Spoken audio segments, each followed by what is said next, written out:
अल्लाह तबारक व तआला वजहुल करीम फरमाते हैं कि अल्लाह ने अपने बंदे को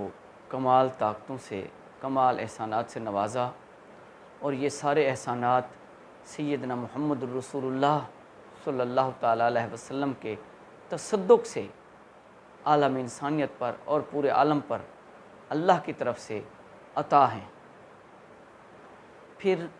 सरकार आलम सल्लल्लाहु अलैहि वसल्लम की बारगाह में सहाबी पहुंचता है कि मेरे आका मुझे जिहाद की इजाज़त अता फ़रमाएँ। तो आका सल्लल्लाहु अलैहि वसल्लम फरमाते हैं, अगर तुम्हारे घर तुम्हारी वालिदा मौजूद हैं तो उनकी खिदमत करो, उनके साथ सलाम रहमी से पेश आओ, उनकी फरमा बरदारी करो,